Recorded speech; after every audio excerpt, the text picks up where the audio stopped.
It's kind of exciting to see the pen ink decrease. Which seems like a significant difference.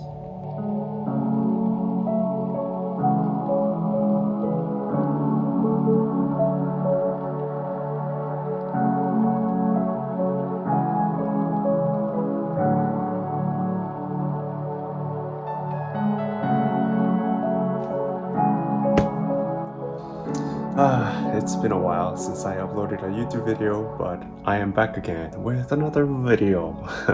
As you could have seen in the intro, I just sat through a CFA exam and it was ridiculously tough. Sat in for 5 hours. Don't wish this on my worst enemy, but you gotta do what you gotta do. Anyway, so yesterday I finished my exam and I just wasn't in the right mood or energy to pick up the camera and talk about it. Now I finished work. I am just about to go work out. I'll bring you guys along with me to the workout and let's talk more about the exam and how I deal with this current situation, what my deal is, and what kind of message that I'm trying to share with you guys today. Today is gonna be a leg workout. I've been doing more lunges recently. Apparently it's supposed to help you grow your booty. I'm trying to be thick, so that's why I've been doing more lunges. So yeah, I will bring you guys along with my workout. Today's leg day. Let's go do this.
Gorgeous. Yeah, that's gorgeous. Man, I've been filming my workout today. Yeah. Oh boy, couldn't concentrate that well. Wow, it's gorgeous. For some reason, when I was working out with my camera just on the side, filming my workout, I get conscious of it. Like I have my music paused during the mid-set, so I really can't concentrate well. So basically, regards to the CFA is a certification when you're working in the financial services industry, most likely used for roles in asset management. And I think I can kind of see myself being in that area, so I'm currently pursuing that certification.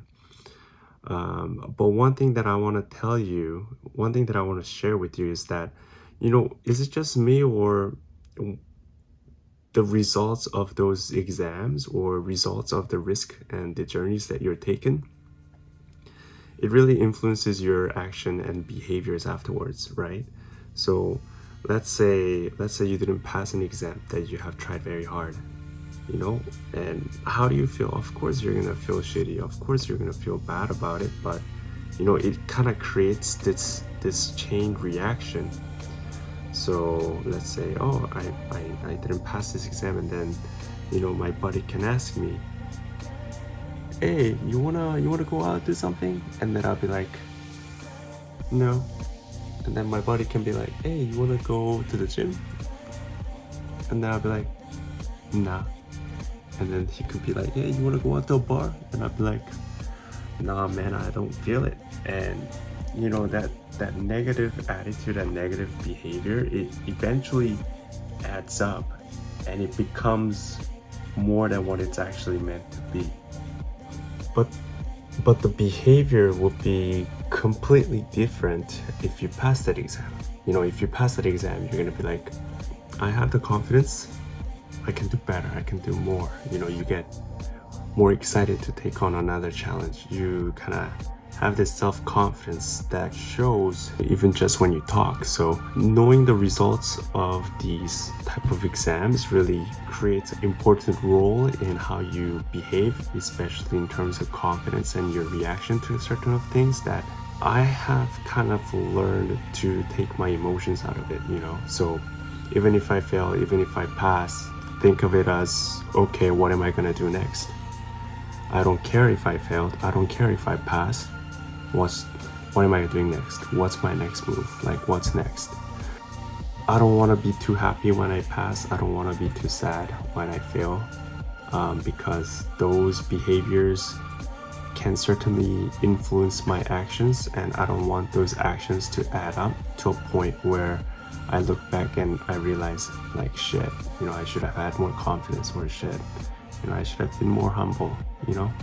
So that's one thing. And honestly, while I was preparing for this exam, I mean, there are definitely more exams that I will have to take in the future, and other certification that I'm gonna study for.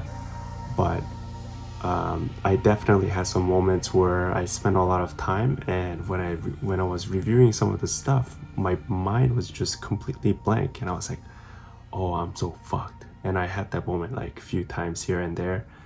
But how I managed to get myself back up is, you know, I don't know if you listen to this, but there's this Navy SEAL guy named David Goggins, and he's just hardcore. His level of discipline is unreal. And I would just play his podcast, you know, just sit in the dark room, just like let it sink in within me. And I'd be like, I'm being a punk, you know, I can push through this. And this is where I go beyond my current boundaries to become better and more disciplined person. So that really got me through this process, and I thought that I really wanted to document this because once I get older, and once I go through more challenges and experiences and, you know, different objectives and projects, I'll look back and I'll be like, damn, you know, I was struggling with this back then, but now I'm capable of handling way more situation, way more, you know, diverse, you know, rigorous situations. And I really want to live up to that. So that's the main reason why I wanted to film this video. And if you have watched this video this far, thank you so much. Make sure you press that like and subscribe button. I'm gonna go crazy. I'm gonna go all out with the YouTube this year. And that's the little bit of, you know, a bit of an update that I wanted to share. Thank you so much for watching this video. And if you are new to this channel, hey, this is all it's about: self-development, you know, finding new boundaries, pushing new boundaries, you know, developing ourselves, and reflecting back to where we could improve on. Yeah, and I'm also I'm so excited. There's so many other things that I want to share this year, so stay tuned, and I'll come back with another video next time. Thanks, guys.